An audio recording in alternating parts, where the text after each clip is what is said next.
Good day, sir. My name is Maria Janela and Ramos from BSIT 2B. Ang napili ko pong title ay Simulation of Demonstration of Plan Creation using Cisco Packet Tracer with Subnetting. Nakikita niyo po, naglagay na po ako ng router, ng switch, at yung tatlong PC po. Pinalitan ko po ng pangalan para mas mabilis ko ma-organize. Para naman po sa connection, ang gagamitin ko naman po ay copper straight through. Naging connection po ay router to switch, PC1 to switch, PC2 to switch, PC3 to switch.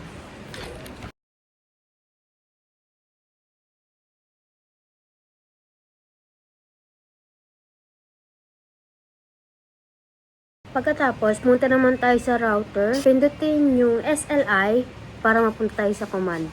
Lalagyan natin yung enable.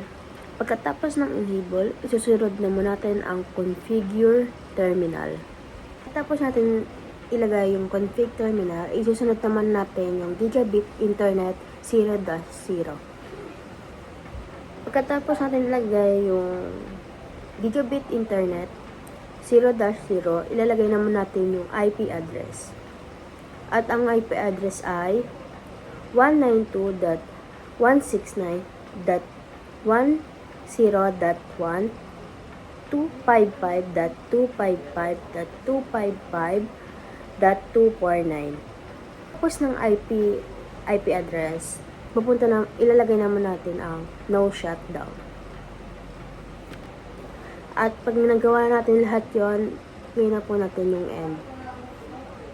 Lagyan na po sa switch na po natin and sa router po na nag-green na po siya. PC1 para lagyan yung IP address, subnet mask, and default gateway.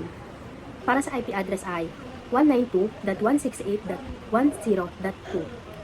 Para naman po sa subnet mask, 255.255.255.248. Para naman po sa default gateway, 192.168.10.1. Tapos na tayo sa PC1, punta naman tayo ng PC2. Para sa PC2, ang ilalagay natin sa IP address ay 192.168.10.3. Para naman sa subnet mask, ang ilalagay natin ay 255.255.255.248. Para naman sa default gateway, ang ilalagay natin ay 192.166.10.1. Sa natin ng PC1, PC2, punta naman na tayo ng PC3. Katulad ng 1 and 2, ganoon din ang gagawin natin sa PC3. Lalagyan ng IP address, subnet mask, and all default gateway. Nalagyan na natin lahat ng IP address, subnet mask, and default gateway ang lahat ng PC.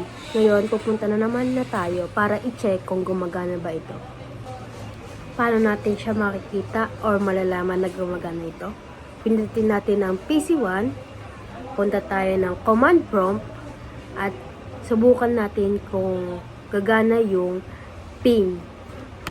Pagkatapos mo ilagay ang ping, 192.168.10.3. Na yung pin sa command prompt at may lumabas,